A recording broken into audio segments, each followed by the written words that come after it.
नमस्कार, आप देख रहे हैं हरियाणा तक और इसमें हमारे साथ जेजेपी के राष्ट्रीय उपाध्यक्ष बलवान स्वाग जी हैं। उनसे बात करते हैं जिस तरह से पार्टी को लेकर सरकार के साथ जो मनमुटाव चल रहा है उसको लेकर चर्चा करते हैं।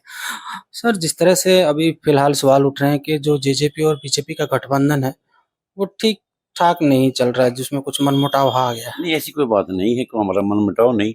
कुछ गलतफहमियां हो जाएंगी, वो बड़े नेता बैठ के इसको दूर कर लेंगे। पार्टी का कोई मन मिटाओ नहीं। लेकिन जिस तरह से अभी जो सवाल उठाया था खुद दिग्विजय चौटाला ने उठाया है कि जो आदमपुर का चुनाव है, भव्य का जो बीजेपी ने टिकट दिया है, लेकिन उसमें जेजेपी के नेता नदारद हैं। ऐसी कुछ बात नहीं है, क्योंकि ये बीजेपी सीट थी, इसलिए उन्होंने बैठ के फैसला कर लिया। हमारे नेताओं से भी जो कुछ गलतफहमी थी वो बैठ के दूर करेंगे। कल कुलदीप जी का भी बयान आया था कि हम उनके पोस्टर भी लगाएंगे, और आज जो उन्होंने फार्म भरा है उसमें लिख रखा है जजपा बीजेपी जजपा का साझा उम्मीदवार। बाकी तो जो हमारे बड़े बड़े नेता जो फैसला करेंगे उसका। कल जेजेपी की इस मामले में गठबंधन को लेकर मीटिंग में थी, लेकिन बताया जा रहा है कोई इसमें सुझाव या रिजल्ट सामने कुछ नहीं आया। ये किस बात का? जो गठबंधन को लेकर जो चल रहा है मनमुटाव। गठबंधन ठीक है, हमारे गठबंधन में कोई दिक्कत नहीं है। ये तो लोग प्रचार करते हैं कि भी इनके में ये वो है, वो हमारे बाद में आपस में कोई वो नहीं है। और कोई भी होते, एक समन्वय कमेटी बनी है, उसमें बैठ के दूर कर लेते हैं। जो बीजेपी के नेता हो, चाहे चौधरी वीरेंद्र सिंह हो, चाहे अन्य हो, और चाहे कांग्रेस हो, ये तमाम ये कहते हैं कि ये गठबंधन नहीं है, एक लालच का गठबंधन है। ये तो उनका कहना बनता है। हमारा को लालच का बंदा, हमने क्या लालच ले लिया? साध्य में जो सरकार चल रही है, किस प्रकार का लालच? अगर वीरेंद्र सिंह को चीफ मिनिस्टर बना दे तो वीरेंद्र सिंह ठीक, भूपेंद्र सिंह को चीफ मिनिस्टर बना दे तो वीरेंद्र सिंह ठीक। अगर हम इनके साथ समझौता कर लिया तो हम गलत। हमारा क्या लालच है? हमारा कोई लालच नहीं, लेकिन एक सरकार को समन्वय तरीके से चलाने के लिए, एक प्रदेश को शांति प्रिय चलाने के लिए और अच्छी सरकार चलाने के लिए अगर हमने गठबंधन कर लिया तो इसमें हमारा क्या कुलवान जी, ये तीसरा उपचुनाव है हरियाणा में। पहले अभी बीजेपी का कैंडिडेट रहा, दूसरे उपचुनाव में भी बीजेपी का कैंडिडेट रहा।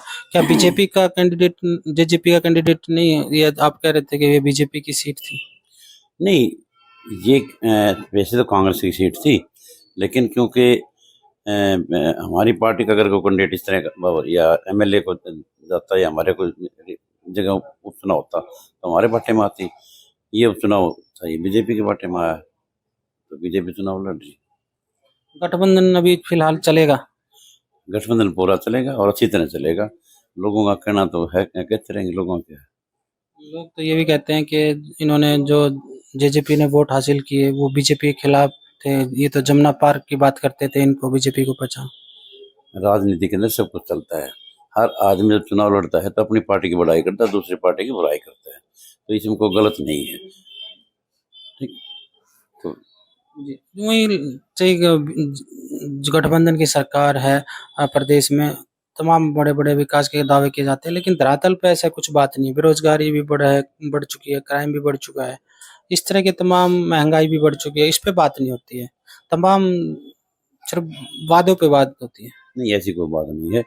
हमारी पार्टी ने जो वादे किए थे, चाहे वो 75% युवाओं को रोजगार देने की बात थी, वो हमने पूरा कराया। चाहे पेंशन की बात करें थी, वो भी आस्ता आस्ता पूरी हो रही है। पेंशन की बात तो आपने एक वादा किया था, 5100 रुपए देंगे। तो आस्ता आस्ता कैसे होगी? चुनाव तक इंतजार तो करे, 5100 रुपये हो जाएगी। अगर आज 2500 है तो उसके बाद अगर 200 बढ़ाओगे तो कै साल में बढ़ जाएंगे? जरूरी थोड़ा 200 बढ़ाएंगे। ये तो रूटीन में बढ़ती है ना। नहीं नहीं, देखो ऐसा है, हर पॉलिटिकल पार्टी लुभावने वादे करती है और जरूर नहीं कि वो सारे पूरे कर पाए, लेकिन ये पेंशन वाली बात है, ये हमारे नेता जरूर पूरी करवाएंगे। मुझे पूर्ण विश्वास इस बात का, क्योंकि तो देवलाल ने पेंशन शुरू की थी और उस समय भी लोग ये कहा करते थे कि ये तो गलत है, तो देवलाल पेंशन कर ही नहीं सकता। तो बंसीलाल तो ये करता, अगर पेंशन करता तो मैं नहीं कर देता, कर्जे माफ़ करता तो मैं नहीं कर देता। और तो देवलाल ने पेंशन भी करी, कर्जे माफ़ भी की लोग। इस प्रकार तो देवलाल के प्रपोत्र हैं। चौधरी देवलाल की बात आ गई। चौधरी देवलाल ने हर बुजुर्ग की पेंशन वो की थी, लेकिन इस सरकार में बुजुर्गों की पेंशन काट दी है, ऐसे ऐसे बुजुर्गों की काट दी है जो जीवित है हमारे दिखा दिए, जिनका विधवा है उनके पति जीवित दिखा दिए। क्या ऐसा ऐसा ये करीब बहुत नहीं, ज्यादा केसेस हैं? ऐसा कुछ नहीं है। कई बार क्या होता है, जब रेसिडुअल होता है उसमें एक आधी खामियां रह जाती है, तो उसको आस्ते आस्ते दूर करने लग रहे हैं। लेकिन 8 महीने हो गए पेंशन बंद हुए, लोग धक्के खा रहे हैं। ये गलत बात है। तो लोग पीड़ित कह रहे हैं ना, नहीं, मीडिया के सामने आ रहे हैं। ऐसा है, मीडिया के सामने लाए जा रहे हैं, वो मीडिया के सामने नहीं आ रहा है।